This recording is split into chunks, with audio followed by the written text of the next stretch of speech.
Salary ಬರುತ್ತೆ, ಆದರೆ ತಿಂಗಳ ಕೊನೆಯಲ್ಲಿ ಹಣ ಖಾಲಿ. ಯಾಕೆ? ಉದಾಹರಣೆಗೆ ಒಂದು ಕತೆ ಹೇಳ್ತೀನಿ. ರವಿ ಅನ್ನೋ ಒಂದು ಮಿಡ್ಲ್ ಕ್ಲಾಸ್ ಹುಡುಗನ ಕತೆ. ಅವನ ಸ್ಯಾಲ್ರಿ ಬರುತ್ತೆ 20,000, ಆದರೆ ಮೊದಲನೇ ದಿನ ಶಾಪಿಂಗ್ ಅಂತ ಖರ್ಚು ಮಾಡ್ತಾನೆ. 2ನೇ ದಿನ ಫ್ರೆಂಡ್ಸ್ ಜೊತೆ ಔಟಿಂಗ್ ಮತ್ತು ಪಾರ್ಟಿಗೋಸ್ಕರ ಖರ್ಚು ಮಾಡ್ತಾನೆ. ಅದೇ 3ನೇ ದಿನ ಆನ್ಲೈನ್ ಆಫರ್ಸ್ ಹಾಗೆ ಡಿಸ್ಕೌಂಟ್ ಬಗ್ಗೆ ನೋಡಿ ಅದರಲ್ಲಿ ಬೈ ಮಾಡ್ತಾನೆ.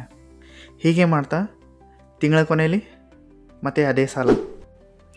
ಒಂದಿನ ರವಿ ಒಂದು ಸರಳ ನಿಯಮನ ಫಾಲೋ ಮಾಡ್ತಾನೆ. ಸ್ಯಾಲ್ರಿ ಬಂದ ತಕ್ಷಣ ಮೊದಲು ಸೇವು, ಆಮೇಲೆ ಖರ್ಚು. ಇನ್ಕಮ್ನ ಕನಿಷ್ಠ 20% ಸೇವಿಂಗ್ ಮಾಡ್ತಾನೆ. ಅವಶ್ಯಕತೆ ಖರ್ಚು ಮತ್ತು ಅನಾವಶ್ಯಕ ಖರ್ಚು ಬಗ್ಗೆ ತಿಳ್ಕೊಳೋದು. EMI ಲೈಫ್ ಸ್ಟೈಲ್ ಟ್ರ್ಯಾಪ್ನಿಂದ ತಪ್ಪಿಸ್ಕೊಳ್ಳೋದು. ಇಂದು ರವಿ ಏನು ಶ್ರೀಮಂತನಲ್ಲ, ಆದರೆ ಫೈನಾನ್ಷಿಯಲ್ ಟೆನ್ಷನಿಂದ ಫ್ರೀ ಆಗಿದ್ದಾನೆ. ಹಣ ಉಳಿಸೋದು ಜೀವನದಲ್ಲಿ ದೊಡ್ಡ ಬದಲಾವಣೆ ತರಬಹುದು. ಆದ್ದರಿಂದ ಹಣನ ಸೇವ್ ಮಾಡಿ.